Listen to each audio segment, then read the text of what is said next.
you can speak now. Hey, how y'all doing? Hello. I'm Stephen Long, grateful recovered alcoholic. Меня зовут Стивен Лонг, я благодарный восстанавливающийся алкоголик. I appreciate you guys having me back. Спасибо, что вы меня опять пригласили. I think it's a good opportunity for us to move into 4 and 5 today. Мне кажется, что сегодня у нас прекрасная возможность продвинуться на 4 и 5 шаги. Based on what we talked about last week.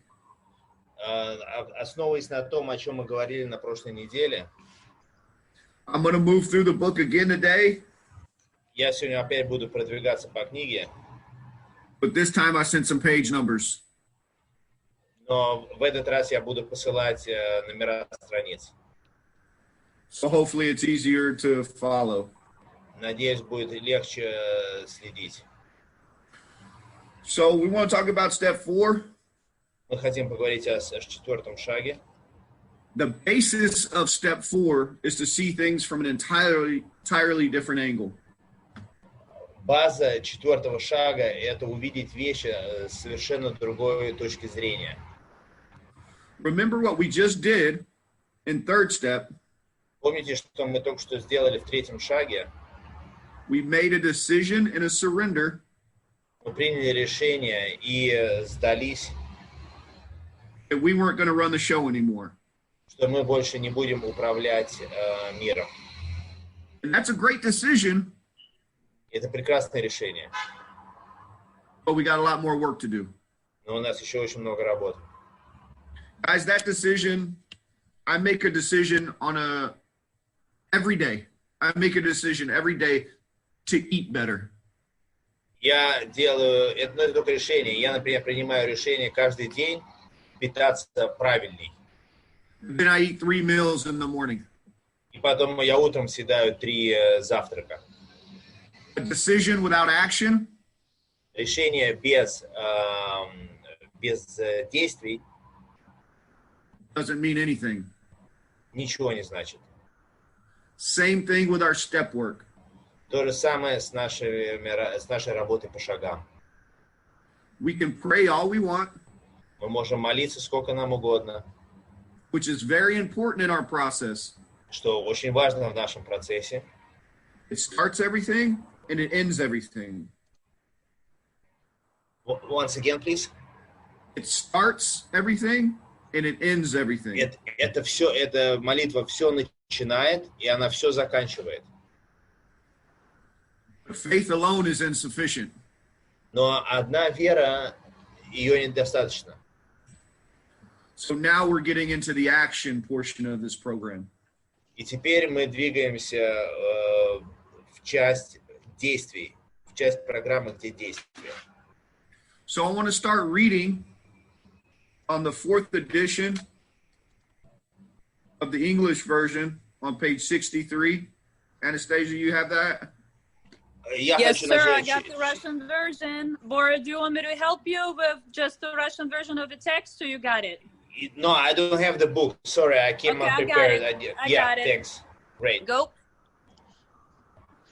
Okay. All right, Stephen, I'm ready for you. Okay. So the last full paragraph, it says, next we launched out in a course of vigorous action. Stephen, quick question. Are you going to read the entire paragraph? You want to read the entire paragraph and then me read after you? Or do you want to break it into sentences? No, you're okay. However you want me to do it. If I can do the whole paragraph, it's pretty yeah, short. I have the book in front of me, so that shouldn't be a problem. Okay. All right. Mm-hmm. So it says, next we launch out in a course of vigorous action, the first step of which is a personal house cleaning, which many of us had never attempted. Though our decision was a vital and crucial step, it could have little permanent effect unless at once followed by a strenuous effort to face and get rid of the things in ourselves which had been blocking us. Our liquor was but a symptom, so we had to get down to causes and conditions. Значит, у кого есть книжка, мы на 62-й странице русского текста, 2-й параграф сверху. Затем мы приступили к энергичным практическим действиям, начав с наведения порядка в своем персональном хозяйстве, чем многие из нас никогда не пытались заняться. Хотя наше решение было жизненно важным и решающим, оно не оказало бы длительного эффекта, если бы не подкреплялось серьезными усилиями с целью осознать все то, что мешало нам внутри нас, и избавиться от этого. Пьянство было всего лишь одним из симптомов внутренних проблем. Итак, мы должны были разобраться в условиях и причинах. Okay. And the book is driving home to us one more time that alcohol is not the problem. Книга опять нам... Теперь я, да? Правильно я понял? Да. Okay. Книга нам еще раз напоминает, что алкоголь – это не корень проблемы. And now we're starting to look at the true problem, which is me. И теперь мы начинаем смотреть на настоящую проблему, чем являюсь я. In my perception on the world. И мой взгляд на мир. If anything's ever going to change for me, если что-нибудь когда-либо изменится для меня, I'm going to have to start seeing things differently. Я должен начать видеть вещи по-другому, смотреть на вещи по-другому. And that starts from the inside out. И это начинается из моего внутреннего состояния и переходит на наружное. With this process. В этом процессе это происходит. And then the book talks to us about the inventory in relation to a retail inventory. И потом книжка начинает говорить об инвентаризации, как это связано с инвентаризацией в магазинах, в бизнесе. Same thing as if you work at a corner store, right? Так же, как если бы вы работали в магазине на углу улицы. What's making us money and what's not? Что нам приносит доход и что нет. If there's milk in the cooler that's not selling, если у нас молоко в холодильнике, но оно не продается, then we got to get rid of it. Нам нужно от него избавиться. But our milk но наше молоко defects, fears, and selfishness. Это наши дефекты, это наши страхи, и это наш эгоизм. And one of the first defects we look at И один из первых дефектов, на которые мы смотрим, который мы рассматриваем, is resentment. Это resentment, это обиды. It's a manifestation of selfishness. Которые являются выражением эгоизма. It blocks us off from more people and things than anything else. Это нас блокирует и отчуждает от других людей больше, чем что-либо другое. The book says that it's our number one offender. В книге написано, что это наш самый первый убийца. That resentment kills more alcoholics than anything else.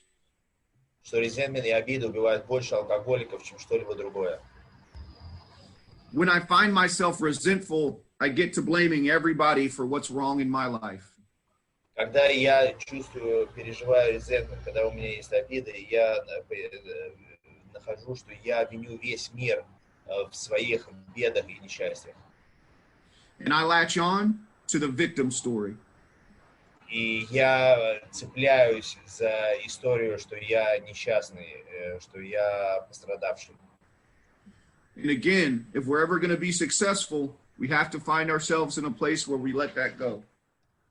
Еще раз, если мы хотим преуспеть в том, чем мы занимаемся, мы должны достичь того места, где мы отпускаем эту модель мышления. We drink when we play the victim. Мы пьем, когда мы строим из себя жертву. The other thing I want to say is that there is no four-step problem. It's always a first step problem. Еще одну вещь, которую я хочу сказать. Нет проблемы четвертого шага, есть проблема первого шага. If I'm unwilling to make an inventory, если я не готов, не желаю сделать инвентаризацию, and truly look at what's driving me, и по-честному посмотрю, в чем причина этого, and how it's getting in my way of being successful in multiple areas of my life, и как это мешает мне преуспеть в разных аспектах моей жизни, it's a first step issue, not a fourth step issue. Проблема в первом шаге, а не в четвертом. There's a lot of people in the rooms. Есть много людей в наших комнатах, they get discouraged when they get to the inventory. которые начинают буксовать, когда доходит до инвентаризации. And the approach with a lot of people around the inventory is, oh, I'm in the inventory, right? И у многих людей такой подход, когда они доходят до инвентаризации, они делают так: я пишу четверку, я пишу инвентаризацию. We don't want to approach it that way. Мы не хотим подходить к этому так.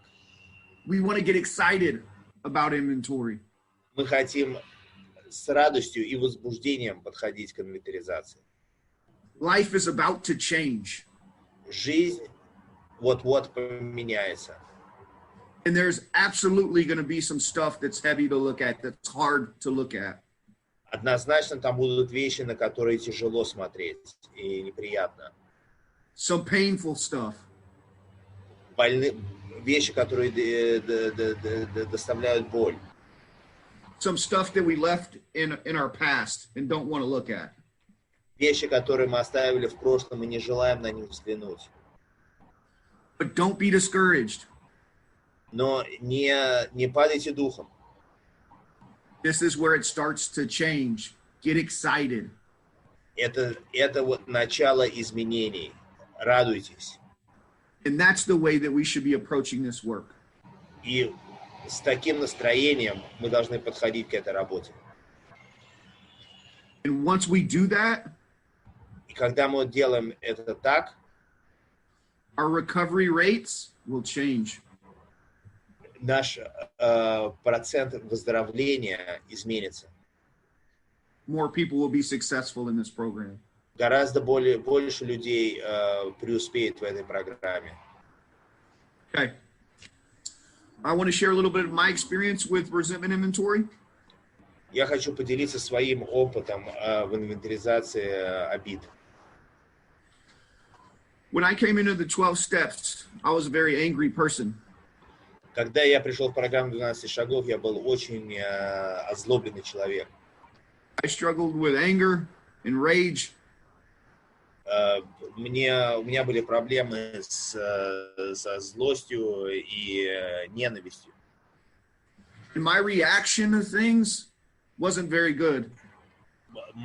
Как я реагировал на вещи, это было не очень хорошо. And when we got to the resentment inventory, I was happy. Когда мы дошли до инвентаризации обид, я был рад. I was happy that I got to tell you about the people I was angry with. Я был рад, что у меня появилась возможность рассказать о тех людях, на кого я злился. Because I thought that's where it was going to stop. Потому что я думал, и тогда это остановится и пройдет. Thank God for good sponsorship. Слава Богу за хороших спонсоров. These sponsors and mentors showed me that that's not where it stops. Эти спонсоры и мои менторы показали мне, объяснили, что нет, это не там, где это останавливается. And they talked to me about the different columns in the resentment inventory. Они рассказали мне о разных колонках в инвентаризации обид. The first column is who I'm resentful at. Первая колонка, на кого я обижен. The second column is why I'm resentful. Вторая колонка, почему я обижен. The third column is how it affected me. Третья колонка, как это на меня повлияло. And then we live in the fourth column. И потом мы живем в четвертой колонке. And the fourth column is how I showed up. И в четвертой колонке это как я там очутился. The book says that I disregard the other persons involved entirely. В книге написано, чтобы я полностью отбросил то, что сделал другой человек. And I start to lose my victim story. И я начинаю освобождаться от моей истории жертвы. And my teachers were very clear with me Мои учителя были очень откровенны со мной и ясны, that the inventory, just like everything else in the 12 steps, что инвентаризация это так же, как все остальное в 12 шагах. was my journey. Это мой путь. And as long as I wanted to stay resentful, И я могу оставаться обиженным, сколько я хочу. that I could, Я могу. but we're not staying sober that way. Но трезвыми мы так не остаемся. And more than just staying sober, we wouldn't be happy. И более чем оставаться трезвыми, мы не были бы счастливы. I want to give you guys a question to sit with. Я хочу вам задать вопрос на размышление. How many things do we miss out on based on resentment? How many things we miss out on based on resentment? When I'm angry, how many things do I miss out on? Love, time. Clear. Вопрос такой. Что мы пропускаем из-за наших обид? Когда я чувствую обиды, когда я чувствую resentment, что я пропускаю? Любовь, веселье, наслаждение.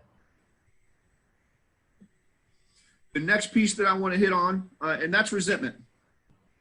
That's И resentment это- inventory. И это по сути обиды, и это то, на чем я хочу немножко сконцентрироваться. Very important process. Очень важный процесс. And also, I want to say that it's constant. И также я хочу сказать, что это постоянное. What I mean is that we do it all the time. Это постоянный процесс.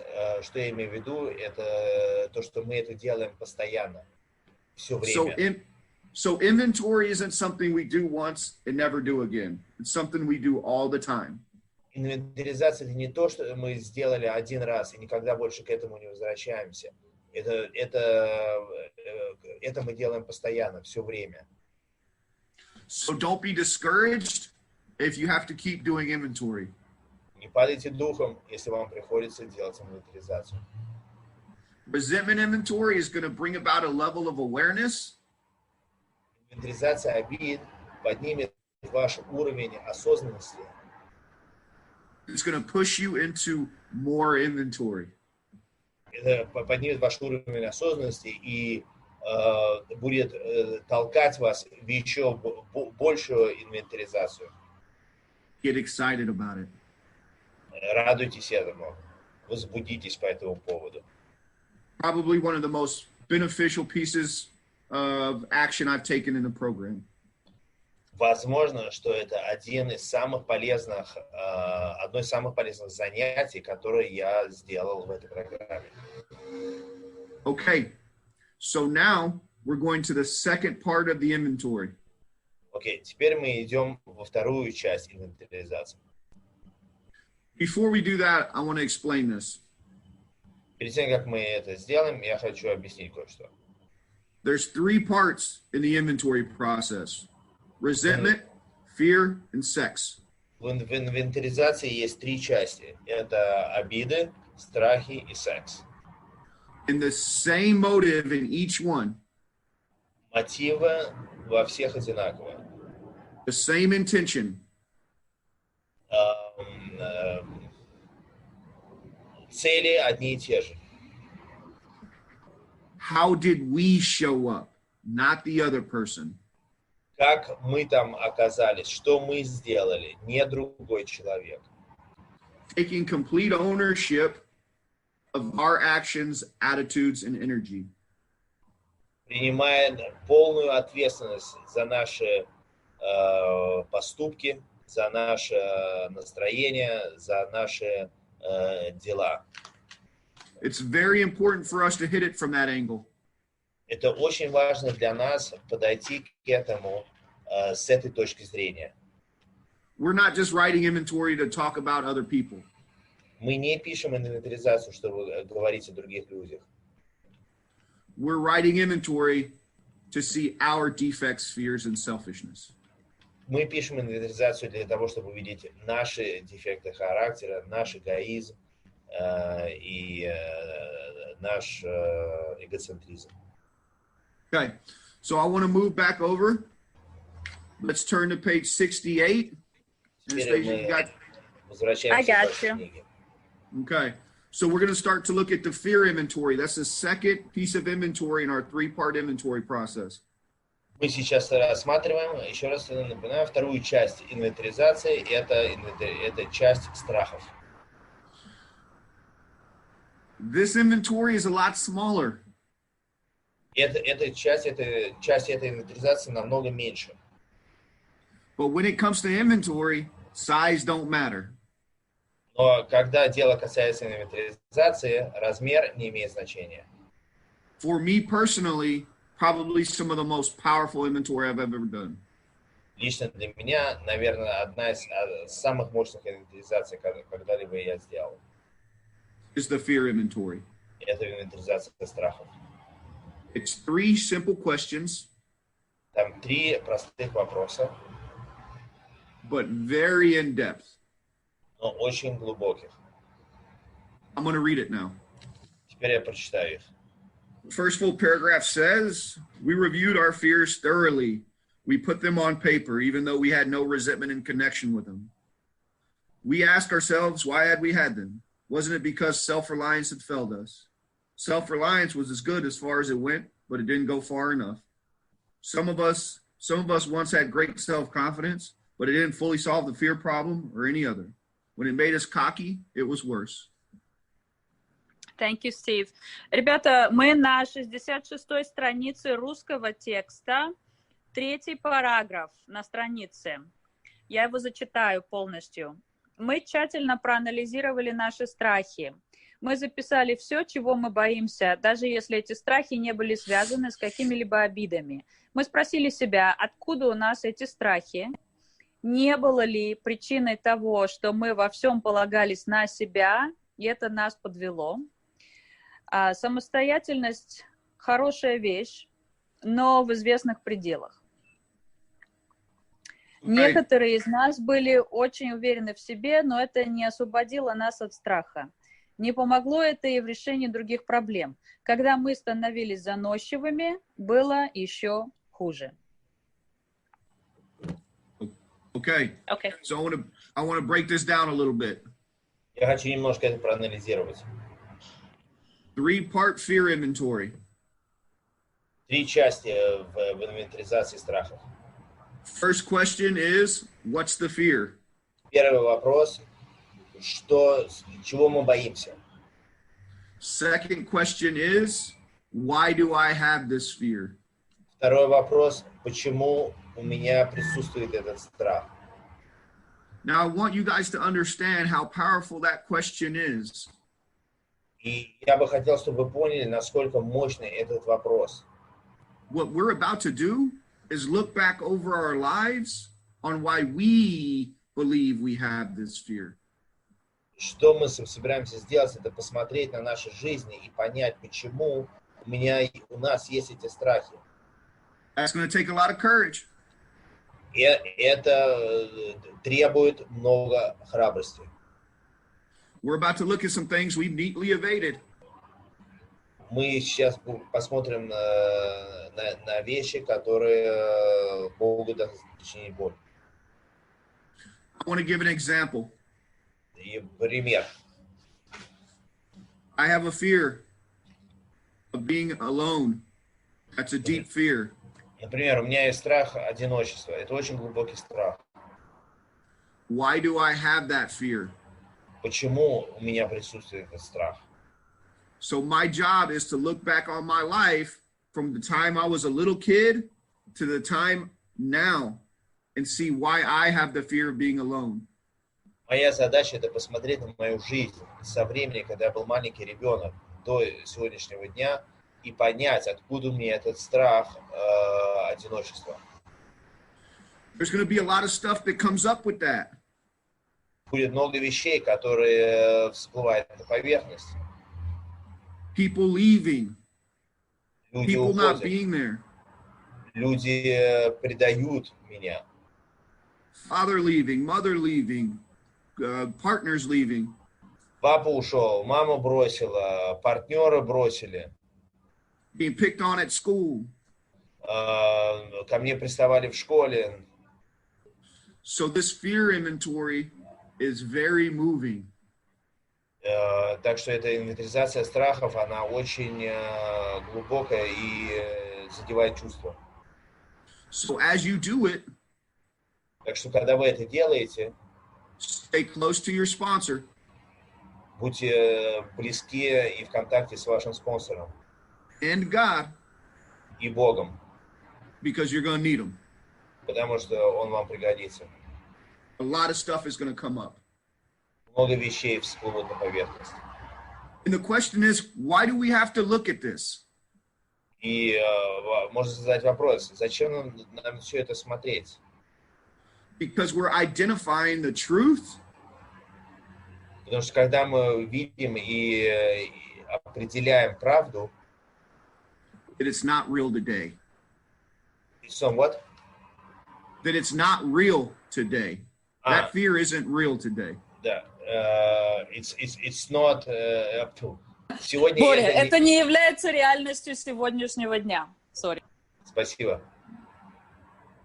It's a movie. We keep playing it over and over and over in our mind, and we make it real. Это фильм, кино, которое мы проигрываем в своей голове, и для нас мы это превращаем в нашу реальность. Today, the fears that I experience Сегодня страхи, которые я переживаю, around being taken advantage of, or abandoned, or alone. Это то, что мною будут пользоваться, то, что меня бросят, или то, что я буду одинок. Are unconscious and not real. Эти страхи не являются реальностью. My experience with life before I got here. Мой опыт, мой жизненный опыт до того, как я пришел в анонимные алкоголики. Embedded unconscious fears. Эти страхи, подсознательные страхи. In me. Во мне. Which dictate the way that I interact with you. Они управляют тем, как я отношусь к вам, на мои отношения с вами, с миром. Let me ask you guys a question. Позвольте мне задать вам вопрос. How many times have we looked at something or somebody and not interacted or done it because we were afraid? Сколько раз мы посмотрели на кого-то, видели кого-то и не начали общаться, потому что мы боялись. Every single one of us have done that a lot of our lives. Каждый из нас это сделал много раз в нашей жизни. This process is a process of seeing those fears. Этот процесс увидеть эти страхи, becoming aware of them in real time, начать осознавать их в настоящем времени, giving them to God, отпускать их Богу, walking through them, проходить через них, and enjoying life in the present moment. И наслаждаться жизнью в настоящем моменте. But that's not easy. Это нелегко. We're going to experience some pain around this stuff. Мы будем переживать боль в этом процессе. But again, get excited about it. Our life is going to change. Но еще раз, радуйтесь этому. Наша жизнь скоро изменится. And the third question in the inventory is, wasn't it because self-reliance had failed us? И третий вопрос в инвентаризации, было ли это потому, что упование на себя подвело нас? So what we're looking at there is manifestations of fear. И то, что мы рассматриваем, это как страх себя проявляет. Which look like defects, selfishness. Которые начинают выглядеть как дефекты характера, эгоизм. I'll give you an example. Я вам дам пример. If I have a fear of being alone, если у меня есть страх одиночества, I'm either going to do one of two things. Я буду делать одну из двух вещей. I'm going to cling to you or push you away. Или я прицеплюсь к вам как пиявка, или я буду отталкивать вас. And each one of us reacts different. Каждый из нас реагирует по-разному. Some of us just cling to each other. Некоторые из нас цепляются друг к другу. And some of us push people away when they get too close. И другие отталкивают людей, когда отношения становятся слишком близкими. This inventory is about seeing those things now. Это инвентаризация для того, чтобы увидеть эти вещи сейчас. Becoming aware of them. Осознавать их. And moving towards something different with God. И двигаться в направлении Бога, в другом направлении, в направлении Бога. So that we're not throwing away beneficial relationships. Для того, чтобы мы не выбрасывали, не прекращали хорошие отношения. And other things in our lives. И другие вещи в нашей жизни. Because we're afraid. Потому что мы боимся. Very powerful piece of inventory. Очень мощная часть инвентаризации. Okay, I'm ready to move on. We're going to move on to sex inventory. Окей, мы готовы. Мы двигаемся дальше. Сексуальная инвентаризация. Let's do it. We're going to go ahead and read on page 69. It says, we reviewed our own conduct over the years past. Where had we been selfish, dishonest, inconsiderate? Whom did we hurt? Did we unjustifiably arouse jealousy, suspicion, bitterness? Where were we at fault? What should we have done instead? We got this all down on paper and looked at it. Okay. Ребята, мы на 68-й странице русского текста, в самом верху, в самое начало страницы. Мы пересмотрели наше прошлое сексуальное поведение. Мы исследовали, когда мы были эгоистичными, нечестными или беспардонными. Кого мы обижали? Не вызывали ли мы в других без всяких на то оснований ревность, подозрение или горечь? В чем мы поступали плохо? И как нам следовало вести себя? Все это мы записали и проанализировали. Стивен сделал акцент именно на первом предложении. Мы пересмотрели наше прошлое сексуальное поведение. Наше собственное. Okay, thank you, Stephen. Okay, this is the actual breakdown of the inventory process. Это идет анализ процесса инвентаризации. And I also want to say that this is not a pornographic inventory. И я также хочу добавить, что это не порнографическая инвентаризация. This is a conduct inventory. Это инвентаризация поведения. I didn't understand that when I first got here. Я не понимал этого, когда я вначале сюда пришел. where this isn't pornographic, it's conduct. Опять, это не порнографическая инвентаризация, это инвентаризация своих поступков, поведения. And the book is looking at sexual relations. Книга рассматривает сексуальные отношения. And this is a form of relationships. Это форма, это вид отношений. Other forms of relationships might be personal relationships, family, employment. This is just a certain area of our lives that we're looking at in our conduct. Другой вид отношений может быть у нас в семье, у нас на работе, другие сферы жизни. Это просто еще одна из сфер отношений и как мы себя там ведем. And why we're looking at it is because it's a big part of our lives, whether there are a lot of them or a little bit of them. Почему мы это рассматриваем? Потому что это большая часть нашей жизни. Неважно, много их там или мало. And one thing about inventory is you're going to see a lot of the same things over and over and over again. Одна характеристика инвентаризации – это то, что мы часто будем видеть одни и те же вещи снова и снова. But I do want to stress the importance.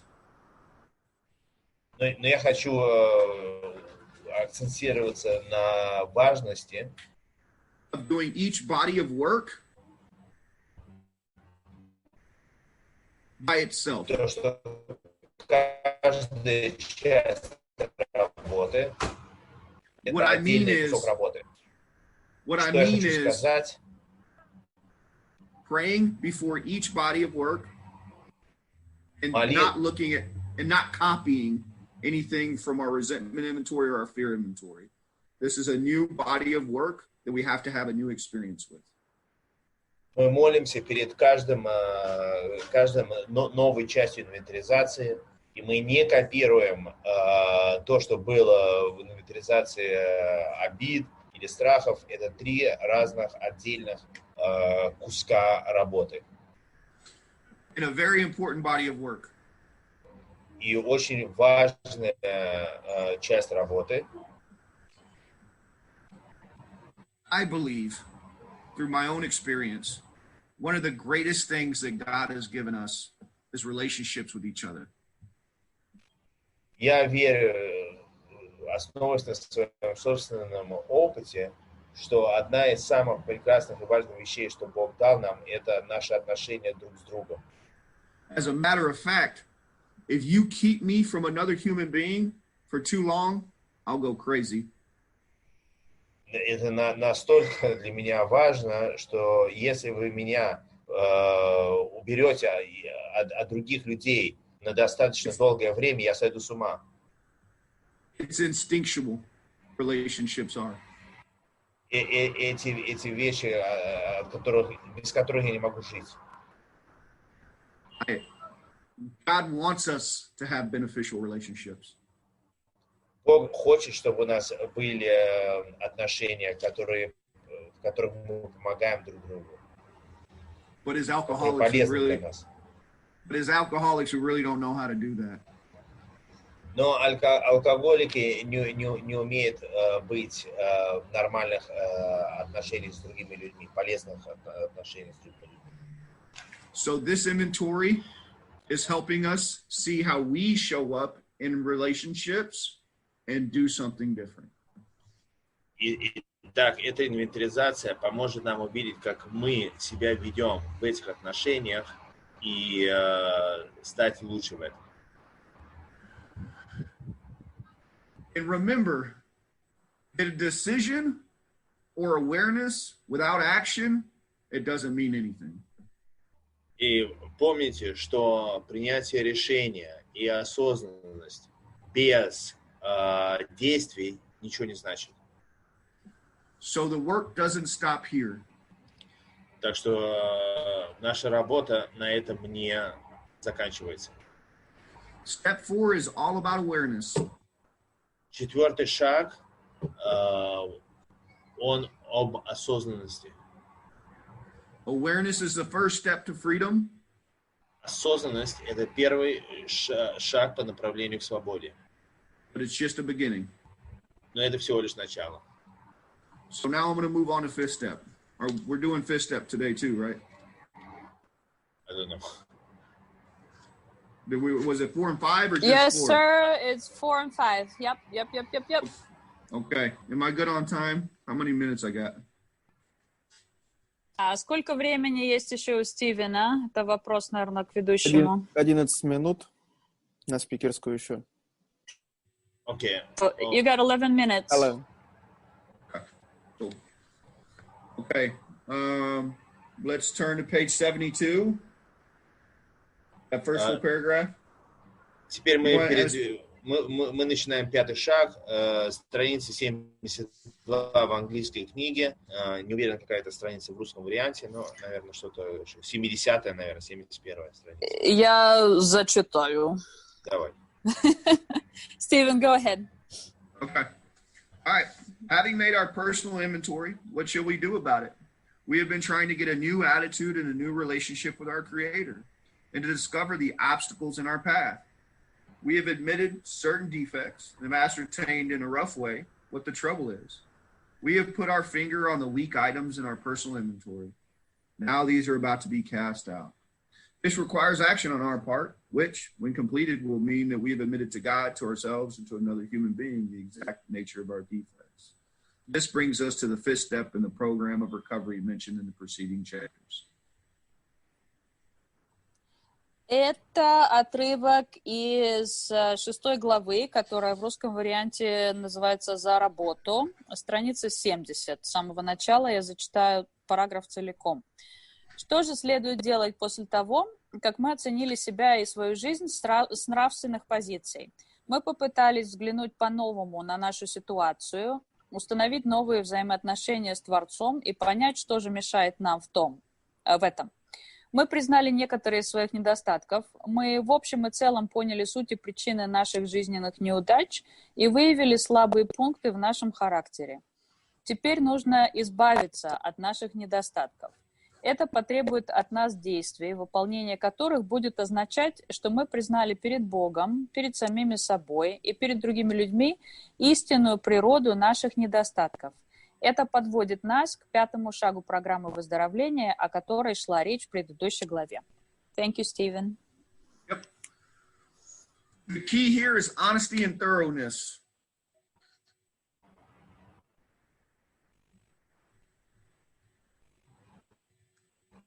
Did y'all get that? Sorry, I had a bad connection here. Repeat. The key is honesty and thoroughness. You got me? No, I missed the whole. Ключевой момент, ключевым моментом здесь является честность и... Да? Окей. Good? Good? Yes, now I can hear you. Okay. Yep, I'm back on. Okay. All right, so honesty and thoroughness is the key. What we've just done is self-awareness. Честность – это ключевой момент, и то, что мы сейчас сделали, это осознанность, самоосознанность. What we're doing in the fifth step is bringing God and another person in to hear this stuff. То, что мы делаем в пятом шагу, это мы приводим Бога и другого человека послушать об этих вещах. So now I'm getting out of my comfort zone. Но теперь, значит, я покидаю свою зону комфорта. And doing the second part of the house cleaning process. Делаю вторую часть очистки дома. Which is where I take this inventory to God and another man. Это когда я беру вот эту свою инвентаризацию Богу и другому человеку. The three main parts of the fifth step.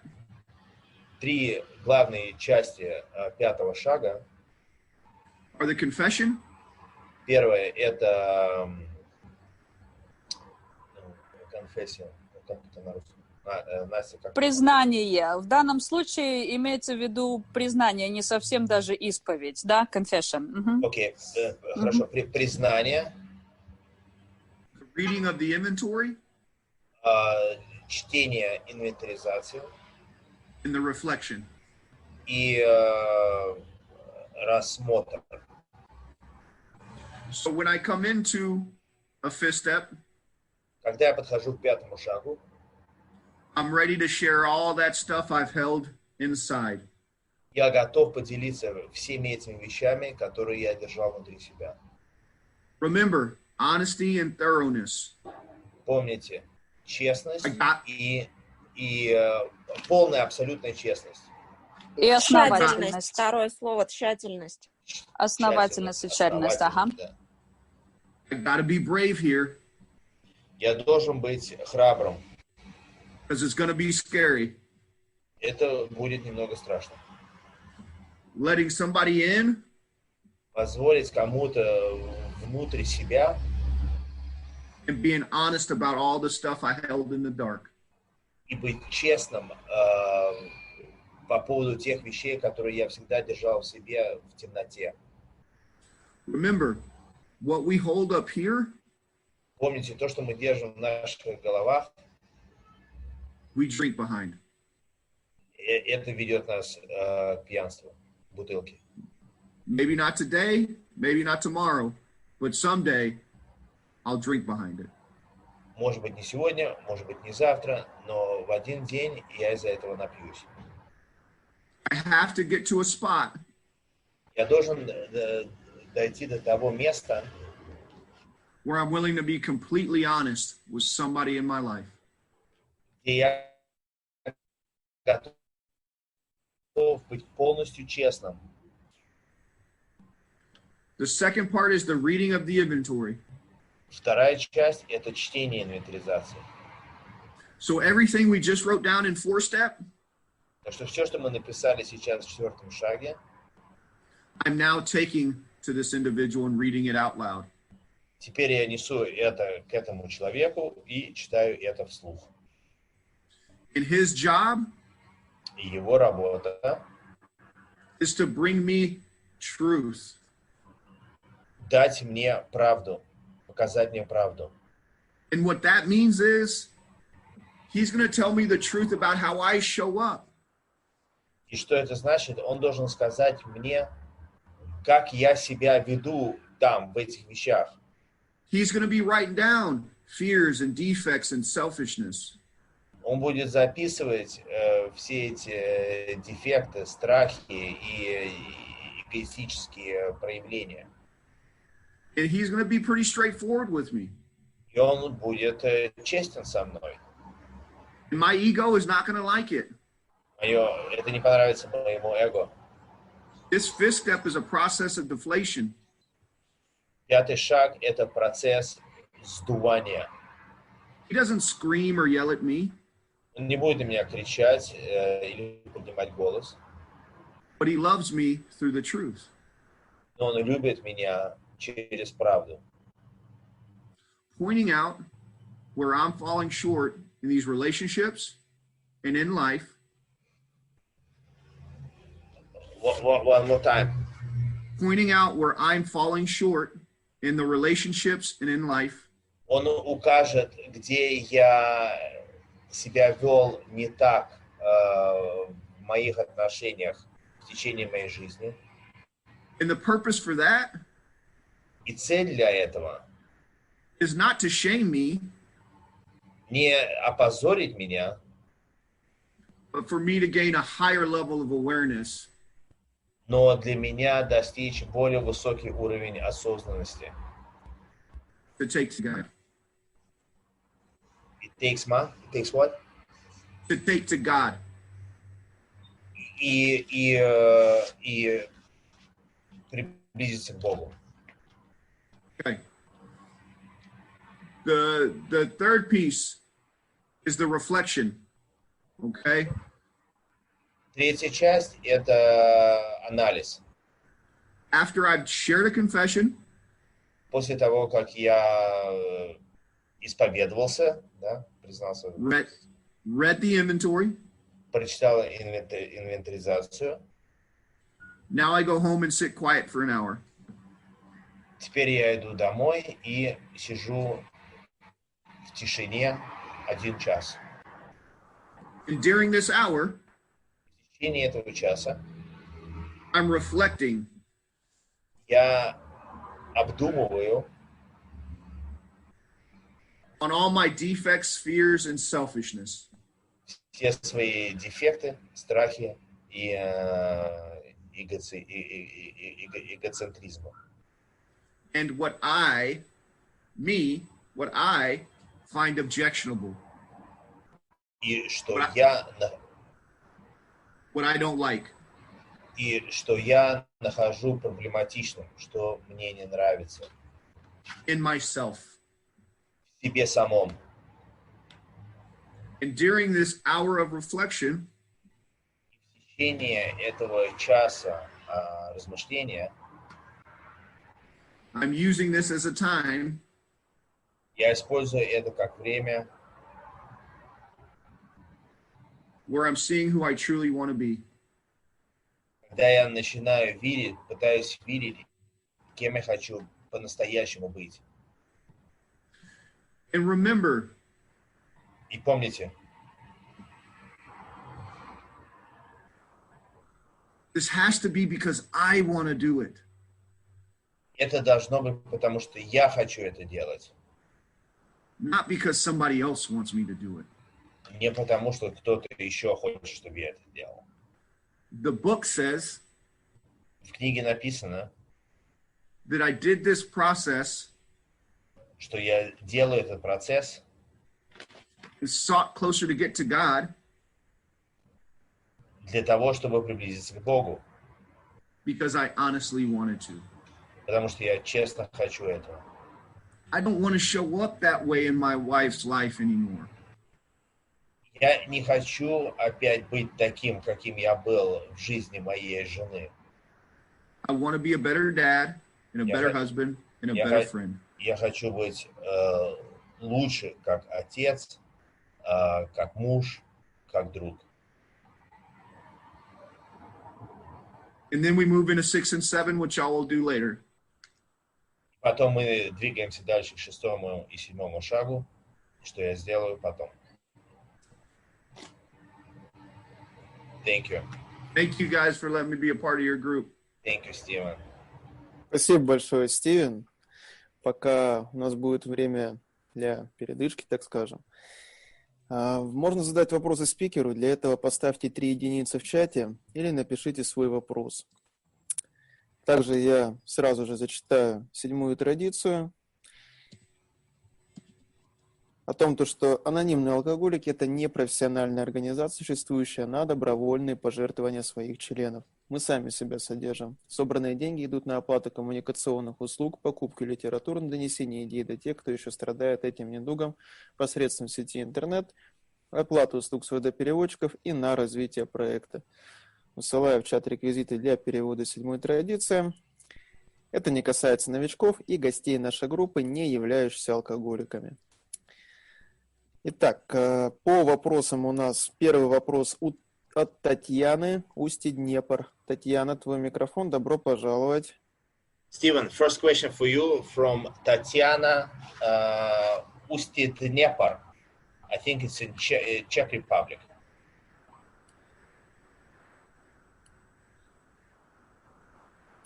Татьяна, пожалуйста.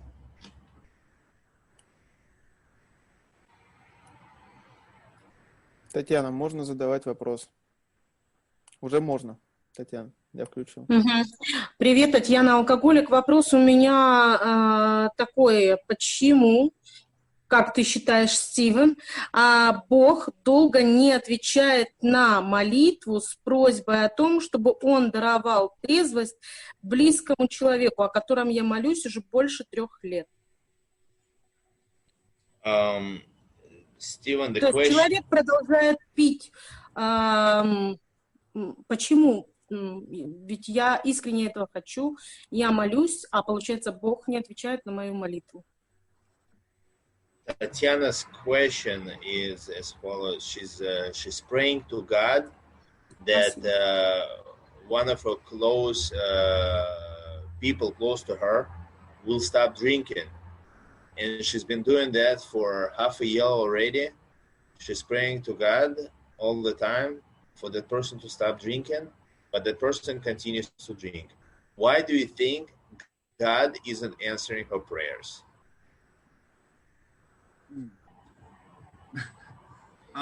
Man, that's a deep question. Это очень глубокий вопрос. I think the perception needs to change. Мне кажется, что отношение, взгляд должен измениться. And man, just understand that this is strictly my opinion. И вы должны понять, что это исключительно мое мнение. It's no better than anybody else's. Это не лучше, чем мнение другого человека. But my experience Но мой опыт, is that the perception needs to change. что взгляд должен измениться. Is it possible Возможно ли, that it's not God not answering the prayers, что это не Всевышний, кто не отвечает на молитву,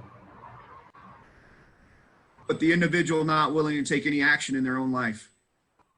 но сам человек не желает предпринять какие-то действия в своей жизни? And if it's a matter И если это является,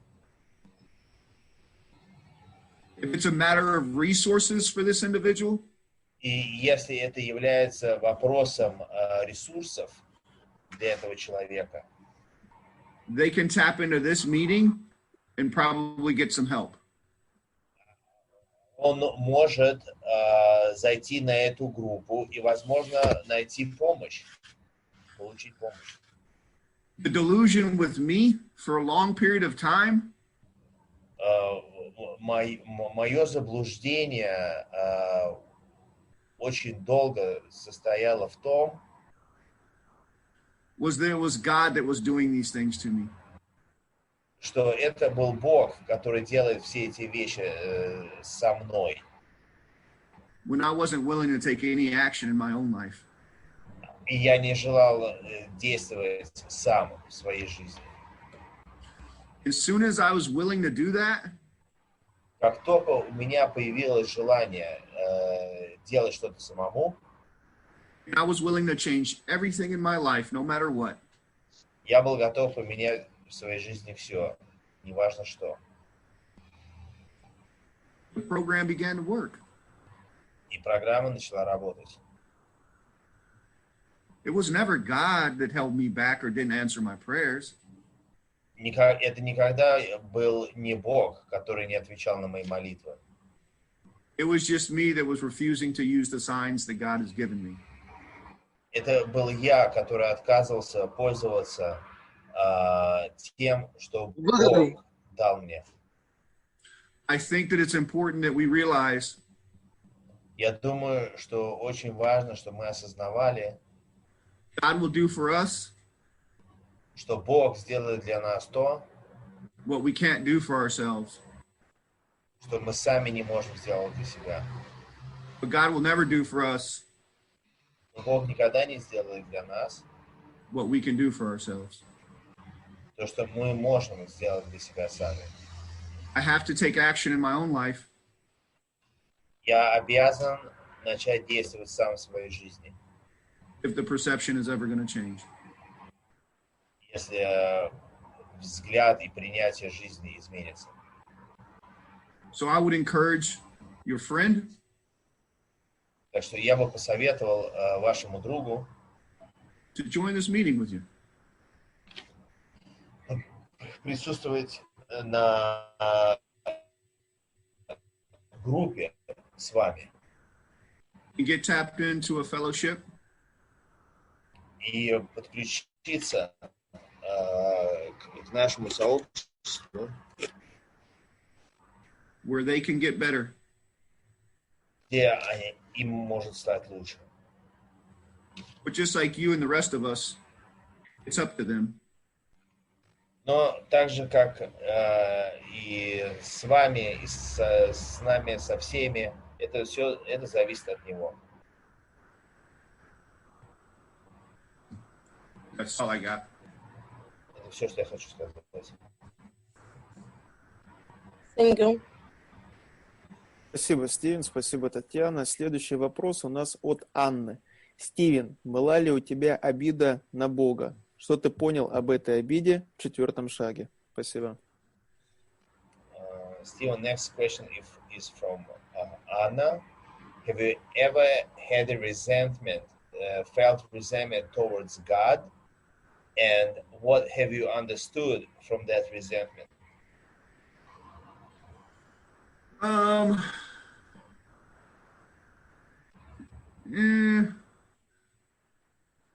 We're in God's people. Мы люди Бога. Not really towards God, personally. У меня были резентменты по отношению к людям, не по отношению к Богу. But when I start working this program, Когда я начал работать по программе, with a sincere desire to do something different in my life, с искренним желанием сделать что-то по-другому в своей жизни, these resentments that I thought I'd never let go of, эти все обиды, которые я думал, я никогда не отпущу, tend to they fall to the wayside. они сами как-то начали отваливаться от меня на обочину. And it's not because I'm trying harder with this resentment. И это не потому, что я стараюсь сильнее именно с этой обидой. It's because I'm open around all of them. Это потому, что я открыт ко всем ним одинаково. In the 10th step, it says В 10 шаге написано, that this will happen automatically. Что это будет происходить автоматически. That my perception on the world will change. И мой взгляд на мир изменится.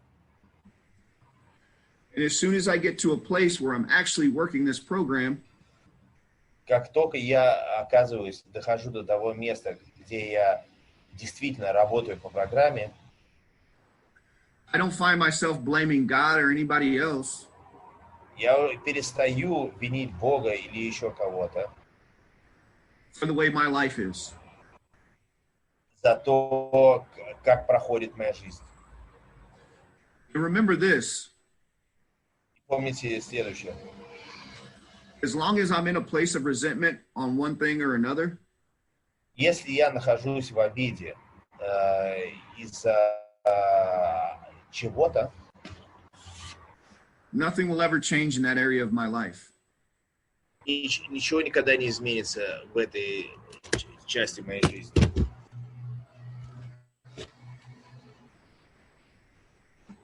And all we do, все, что мы делаем, whenever we're in a place of self-centered anger, когда мы находимся там, где мы злимся и ведем себя как жертва, is utilize the process we talked about today. Мы можем применять процесс, о котором мы говорили сегодня, and go help somebody. И пойти помочь кому-то. If you want to see life different, если ты хочешь видеть жизнь по-другому, resentment and God included, обиды и Бога, honestly go help somebody. Honestly go help somebody. Честно иди и помоги кому-то. With the motive of just being helpful. С единственной целью просто быть полезным. You want to feel different about you and life? Если вы хотите чувствовать по-другому о себе и о жизни, go help somebody else. Идите помогите кому-то другому. That's it. Все. Спасибо большое, Стивен. Следующий вопрос у нас от Максима с ником Айнананен. Как-то так. Прошу прощения, если неверно. Айнананен. Максим, включай микрофон, пожалуйста.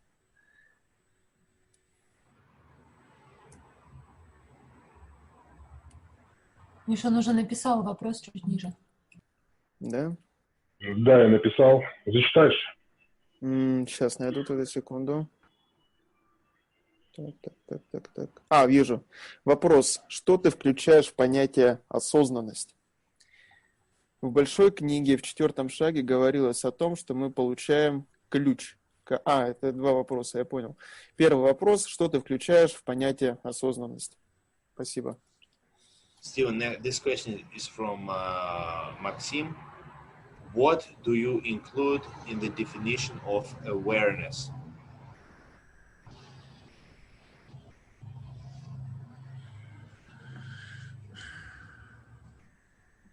The way I see things, being awake to things I wasn't awake to before. Так как я вижу, это видеть вещи, которые раньше я не видел, осознавать вещи, которые я раньше не осознавал. Проснуться, по сути, он использует слово проснуться. Most of us walk around. Большинство из нас идут по жизни Under the delusion в иллюзиях, that something outside of me что что-то вне меня has to change for me to be happy. должно измениться для того, чтобы я был счастливым. Awareness includes Осознанность включает в себя being awake to the fact that that's absolutely false. понимание факта, что это абсолютно неверно. Nobody has to change for me to be happy. Никто не должен измениться для того, чтобы я был счастлив. I can be free in a cage Я могу быть свободным в клетке or in bondage out in the open. или в цепях вне клетки. Awareness is about an internal condition. Осознанность – это внутреннее состояние. How we get there Как мы туда попадаем, как мы доходим до этого, is doing the 4 through 9 process. steps, you mean, right? For 9 steps. Мы доходим до этого состояния через действия с 4 по 9 шаги. And living in step 10, 11, and 12. И продолжая жить в шагах 9, 10, 11, 12. 10, 11, 12. Living in 10, 11, 12. И жить в 10, 11, 12. But also be aware. Но также быть осознанным. Awareness varies.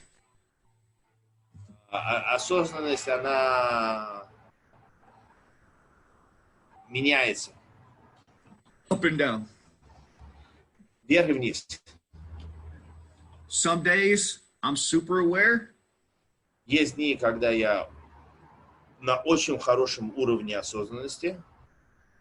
And other days, not so much. И есть дни, когда это не так. That's what 10, 11, and 12 are for. И для этого есть шаги 10, 11 и 13.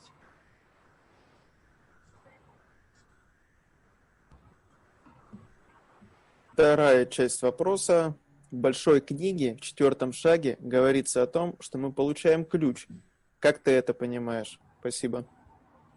Second part of the question talks about that in the book it says that we get a key in the fourth step. We get a key. Ключ для чего, Миша? Мы получаем ключ просто. Просто, что it says that we get a key. In the 4th step in the book, it says we get a key. I'm not sure. Maybe it's in the English. Do you know what I'm talking about or no? It holds the key to our future, Stephen. That's what the reference is. There's okay. Holds the key to our right. future. Okay. Absolutely. Спасибо, Настя. Absolutely. Nobody does inventory, guys. Nobody does that. Никто не делает инвентаризацию. You know who does inventory? Знаете, кто делает инвентаризацию? Alcoholics. Алкоголики. Or successful business and sports people. Или преуспевающие бизнесмены и атлеты. You know why? Знаете почему? Because it holds the key to our future. Потому что это дает ключ к их и нашему будущему. We know that without it, Мы знаем, что без этого we can't live successfully. мы не можем жить преуспевающе. We drink because of fear, resentment, and our conduct. Мы пьем из-за наших страхов, обид и поведения. Поступков. I'm sitting online right now with a bunch of great people. Я сижу сейчас в интернете с кучей классных людей. Regardless of what we've done in our lives. Не важно, что мы сделали в наших жизнях. We come in here with the perception that we're pieces of shit. Excuse my language. Мы приходим сюда с идеей, что мы кусок дерьма. That we're no good. Что мы нехорошие. The truth is, Но правда заключается в том, что is that we're great people that deserve a great life. Что мы хорошие люди, и мы заслуживаем прекрасных жизней. If I ask each person on this chat right now, если я спрошу каждого человека в этом чате, what a real man or a real woman is, что значит настоящий мужчина или настоящая женщина, what I would probably hear, я, наверное, услышал бы, is a real man is honest. Что настоящий мужчина, он честный. A real woman is honest. Что настоящая женщина честная. Integrity. Высокие моральные качества. Loyal. Лояльные. Courageous. Храбрые. Loving. Любящие. Good moms and good dads. Хорошие мамы, хорошие папы. We have an illness called alcoholism that sits on top of that. У нас есть болезнь, которая называется алкоголизм, и она сидит наверху всего этого. And what the inventory does, и что инвентаризация делает, is wakes us up. Она будет нас to those things. To those. It wakes us up. Она будет нас, она открывает наш разум к этим вещам. And the 12 steps moves that stuff aside. И 12 шагов, они раздвигают все эти вещи. So we can be who we've always been. Чтобы мы стали теми, кем мы всегда были. Honest. Loyal. Лояльными. Good dads, good moms. Хорошими папами, хорошими мамами. Children of God. Детьми Бога. So the 4 step is the first step to awareness. И так что 4-й шаг является первым шагом к осознанности. It absolutely holds the key to our future. Это однозначно дает ключ к нашему будущему. Without becoming aware of the things, без того, чтобы у меня пробудилась осознанность к вещам, that we need to move through, мне нужно пройти через вещи, there is no future at all. Которого нет будущего. Иначе не будет будущего. Great question, by the way. Прекрасный вопрос. Следующий вопрос, да, как я понимаю. Итак, он был в личных сообщениях, в частных. Стивен, была ли у тебя обида на себя? Прописывал ли ты себя в 4 шаге? Спасибо. Next question, I'm not sure who it's from, but the question is like this. Did you have resentment towards yourself? Did you put yourself down in the list of resentments? I have teachers that I'm very grateful for. У меня есть учителя, которым я очень благодарен, that were very clear with me, которые были очень ясны со мной, that it's always been about me. Что это все всегда было обо мне. And they stressed to me И они указали мне, that if I want to feel better about myself, что если я хочу чувствовать себя лучше по отношению к себе, we're not going to take up time in the 4-step around me. мы не будем заниматься в 4 шаге и тратить время на меня. But we're going to move through steps 4, 5, 6, 7, 8. Пройдем через шаги 4, 5, 6, 7, 8.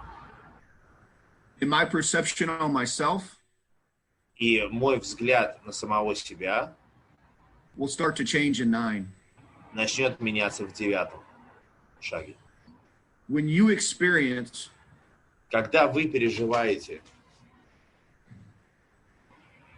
going out and cleaning up когда вы переживаете то, что вы идете и подчищаете wrongs that you've caused, когда вы идете и подчищаете ущерб, который вы причинили with God on your back, с Богом за спиной, and you start to walk away from those things, и вы начинаете уходить от этих вещей, you will start to experience yourself вы начнете переживать себя and life totally different. в жизни совсем по-другому.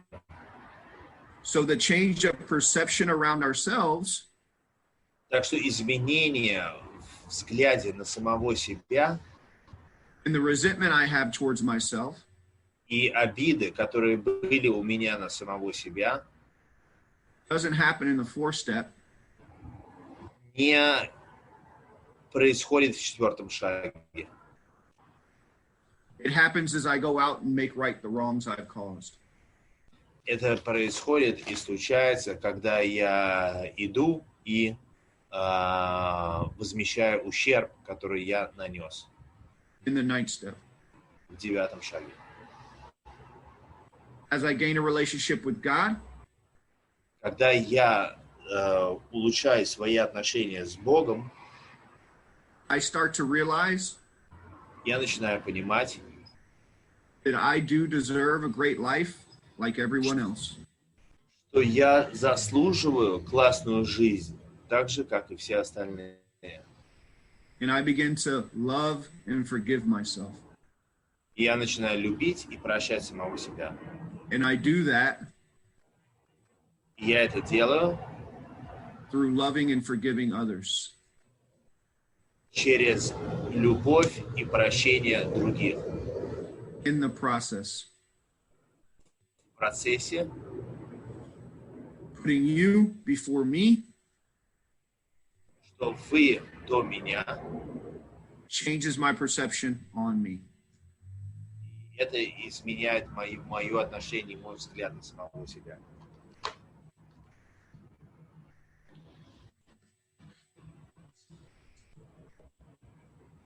Как я понимаю, это все. Поэтому следующий вопрос от Руслана я зачитаю. Как выработать разумный, здоровый идеал своей будущей сексуальной жизни? Спасибо. The question is from Ruslan. How to develop a healthy and reasonable ideal of a sex life. So something we didn't cover today? Это что-то, о чем мы сегодня не говорили, That I really meant to cover? о чем я хотел поговорить. Is the sane and sound? Это здравый и здоровый Ideal. идеал, Which is our corrective measure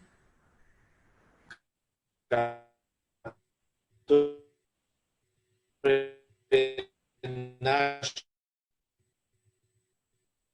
for our future, исправительные действия for our future для нашего будущего, relationships. для наших будущих отношений. Remember, Помните, nobody has to change for us to have a successful relationship. никто не должен измениться для нас, для того, чтобы у нас были хорошие отношения. The work is always ours. Работа всегда наша. It's never going to be up to anybody else. Это никогда не будет зависеть от кого-то другого. Nobody has to change besides me. Никто не должен измениться, кроме меня самого. And if I'm in a relationship looking to change someone, Если я в отношениях и надеюсь изменить кого-то, the intention and the motive is wrong. то мой мотив и моя мотивация неправильные. Sane and sound ideal Здоровый и трезвый идеал is a list of principles – это список принципов, that I take into my daily life которые я беру с собой в свою каждодневную, повседневную жизнь for me to practice. для того, чтобы я их практиковал. The 12 steps is similar, 12 шагов похожи to law of attraction. на закон притягаемости. I take my sane and sound out Я веду into себя, life, если я веду себя здраво и нормально в жизни, and I practice it with all of God's kids. я практикую это со всеми детьми Бога, Not just sexual relationships. не только в сексуальных отношениях, Example, например. I'm going to be loving, patient, tolerant, generous, and loyal with all of God's kids. Я буду любящим, терпеливым, щедрым, лояльным со всеми детьми Бога. That's men, women, children, Это включает женщин, мужчин, детей, animals, животных, all living things.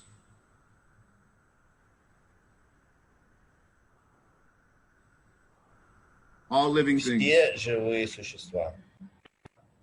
In the Все живые universe, существа.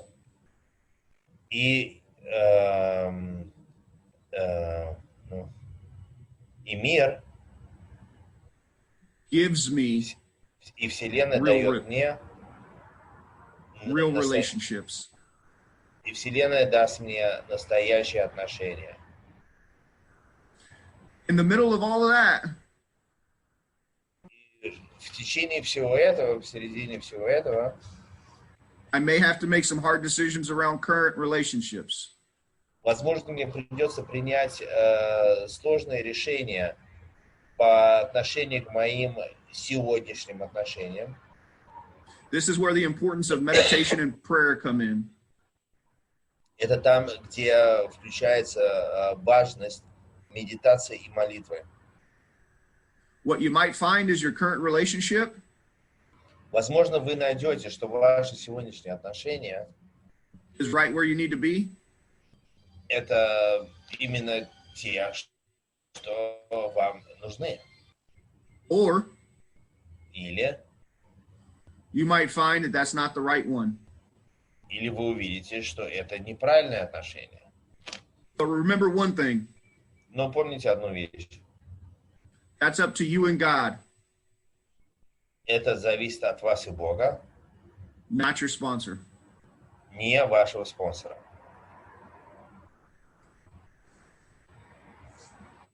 Good question.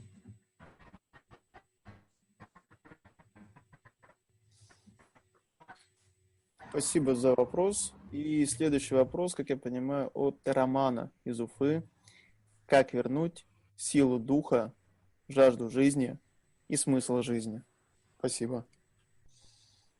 The next question is from Roman from Ufa. How to return the strength of the spirit and love for life, lust for life? This is the question.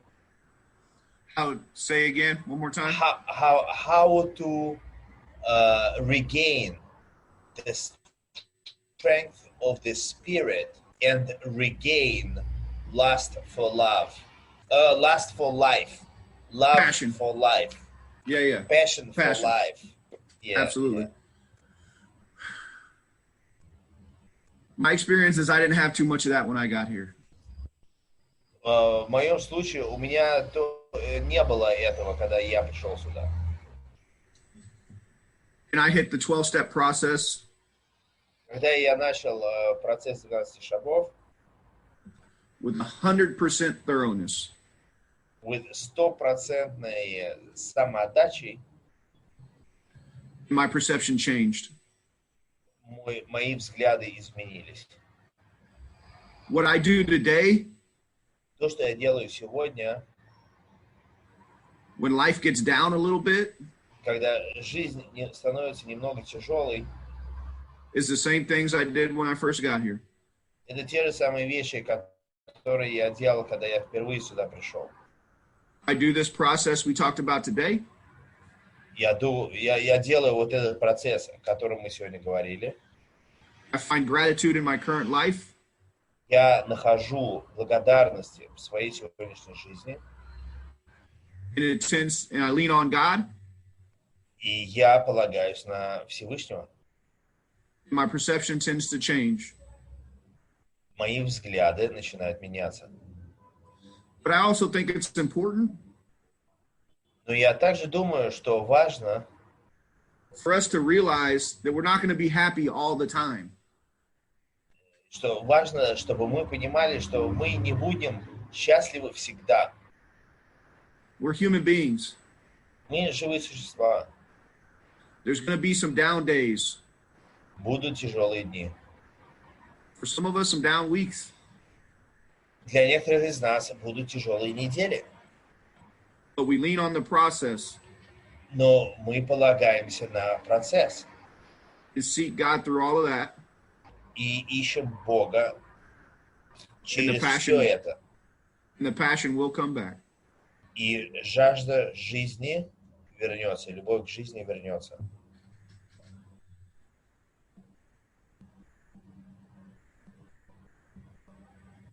Понимаю это все. У нас очередь на вопросы, она свободна, времени. Ну, если никто не против, то, в принципе, еще есть у нас время.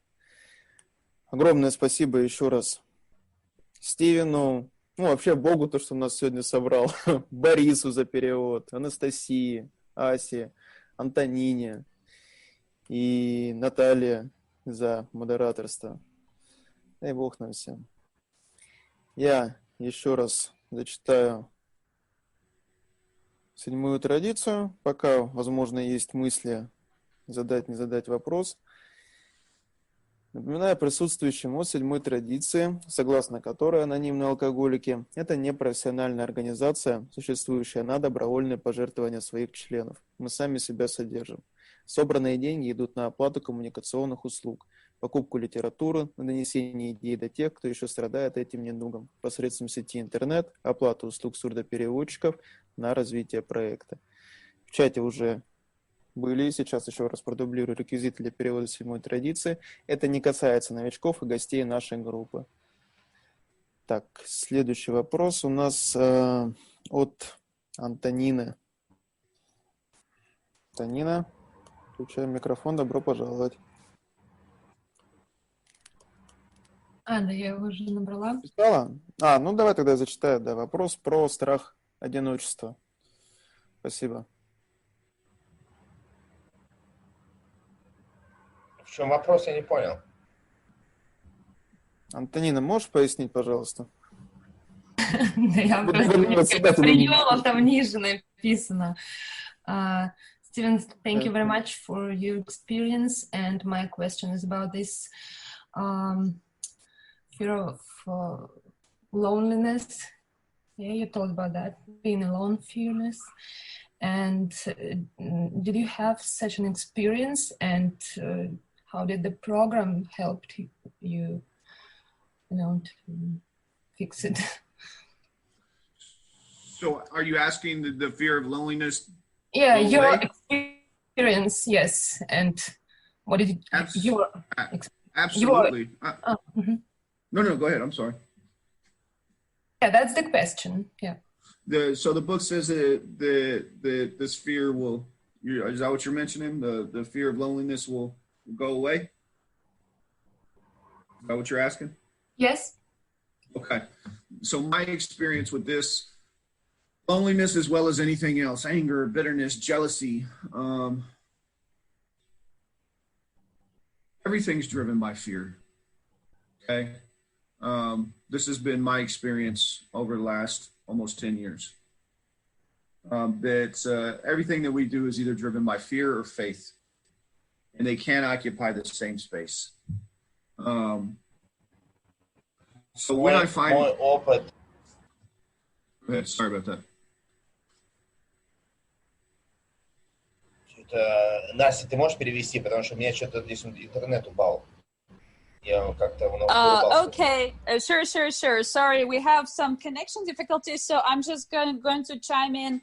And I wasn't prepared to interpret. Can you real quick repeat your questions? Repeat your answer. It's driven by fear, right? That also includes fear of loneliness, correct? Yes. Okay, and then can you elaborate on that? Yeah, so, you want me to go? You ready? Go, Oh, okay. So, we're either driven by fear or faith, and they can't occupy the same space. Oh, I gotcha. Okay, thank you. Мой опыт сводится к следующему. Вообще ноги растут, да, из какого места? Из страха. Вот, и, в том числе и страх одиночества, да, это страх. Мой опыт говорит о том, что все имеет свои корни либо в страхах, либо в вере. Страх и вера не могут одновременно занимать одно и то же место. Это либо страх, либо вера. And when I'm in a place of faith, that fear leaves me. И поэтому, когда я позволяю заполнить свое пространство вере, страх ускользает, страх исчезает. Боря, you got this from here? Yeah. And I've experienced that time and time again. И я это переживал несколько раз. Being free of the loneliness and despair. Освобождение от одиночества и отчаяния. But again, don't be discouraged. Но опять-таки не падайте духом. When loneliness crops up. Когда одиночество вас накрывает. You're a human being. It's going to happen. Вы живые существа, это произойдет. I think as alcoholics, this is my experience. Я думаю, как алкоголик, и это мой опыт, I experience God in this process, я переживаю Бога в этом процессе in the freedom of loneliness and despair, и свободу одиночества и отчаяния for a certain period of time. в течение какого-то времени. And when I don't experience that all the time, И то, что я не испытываю это все время, I get discouraged. я нахожу отчаяние, у меня падает дух. Я падаю в дух. God works just as strong Всевышний работает так же сильно in the loneliness в одиночестве, as he does in the happiness. как он работает, когда вы счастливы. It's always going to be based on perception. Это всегда будет основано на восприятии. The second step says Второй шаг говорит, that God is either everything or he's nothing. Бог либо все, или ничего. With that being said, Говоря об этом, is it possible that God's in the loneliness too? есть ли возможность, что Бог в одиночестве также находится. But again, remember, Но опять-таки, помните, there's a difference between sadness and loneliness что есть разница между грустью и одиночеством and self-pity. и самобичеванием. Sadness and loneliness Грусть и одиночество, are human emotions эмоции нормальных людей. that God wants us to experience. Бог хочет нас испытывать эти чувства, переживать эти чувства. But self-pity is dangerous for us. Но самобичевание и саможалость – это опасные вещи для нас. So we move closer to God when that happens. И когда это происходит, нам нужно приблизиться к Богу. Through the inventory, prayer, meditation, service work. Через инвентаризацию, молитву, медитацию и служение.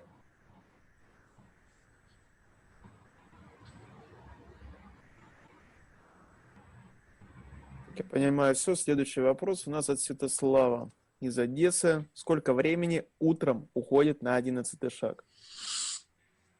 Next question is from Святослав from Odessa. How long does your step 11 take in the morning? 12 minutes for the actual meditation. 12 минут непосредственно на медитацию. Altogether, depending on how many readings I do, 20 minutes, 18 minutes. Все про все, включая чтение, в зависимости от того, сколько я читаю на этот день, примерно 18-20 минут. Some days I read more. Иногда в какие-то дни я читаю больше, Or I'll change up a reading или я изменю немножко чтение, before my actual meditation. до моей непосредственной медитации. Which will dictate the time. И это определит время. And also there's days that I change up the whole process. Но также есть дни, когда я меняю весь процесс. Some I would encourage you and everybody else Я бы посоветовал вам и всем остальным to do around 11 step. По поводу 11 шага. Is stay disciplined. Это быть дисциплинированными, Stay structured. Найти какую-то структуру But flexible. и гибкими одновременно. Remember, meditation is a spiritual practice. Помните, что медитация – это духовный процесс. It's not something that we have to do. Это не что-то, что мы обязаны делать. It's something that we get to do. Это что-то, что мы просто делаем. So go with it where you need to go with it. Так что идите с этим туда, куда вам надо идти. If you're finding yourself Если вы находите себя, stagnant что вы топчетесь на месте, in the silence, if you're finding yourself stagnant in the silence,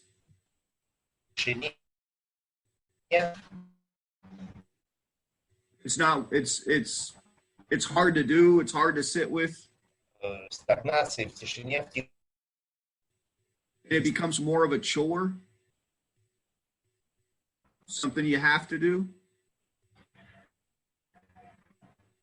Борис, мы не слышим тебя. Okay, I can pick Хорошо, я переведу этот момент в таком случае. У Боря, наверное, проблемы со связью. Значит, если вы находите, что это превращается в обязаловку, у вас нет какой-то движухи, у вас процесс не идет, вы находитесь в каком-то таком болоте, стагнации. Да. Угу. Значит, я в болоте интернета каком-то. Ничего страшного. Борь, я могу закончить, если хочешь. Давай, что-то у меня интернет начал тянуть. Ага, ну беседер. Спасибо тебе большое. Okay, I will take it from here. Boris is having, I guess, issues with connection. So I will go ahead and help out. We don't have much time anyway. Значит, если вы находитесь в таком болоте, у вас нет движухи, у вас нет прогресса, у вас процесс как-то застоялся, и это превращается в обязаловку, вы делаете это неправильно. Go ahead, Steven. Okay. Change it up. Do guided meditation. Extend it. Do whatever you need to do. Remember, the basis of meditation is not, the worst meditation you can do is not doing meditation at all. That's the worst meditation you can do. Помните, что самая плохая медитация, которую вы можете сделать, это вообще никакой медитации. Да? Если у вас что-то там не идет, измените процесс, измените тип медитации. Попробуйте сделать направленную медитацию, так называемую. Что-то, короче, поменяйте что-то в процессе. Это не обязаловка, это то, что вы должны делать с воодушевлением, удовольствием. So, whatever you need to do to sit quiet and get with God in the morning, you do that. Делайте то, что вам необходимо сделать, просто для того, чтобы у вас было время тихо посидеть с Богом утром. Вот и все. I would encourage everybody that's new to read 86 through 88 every morning and sit quiet for 10 minutes, focusing on breath.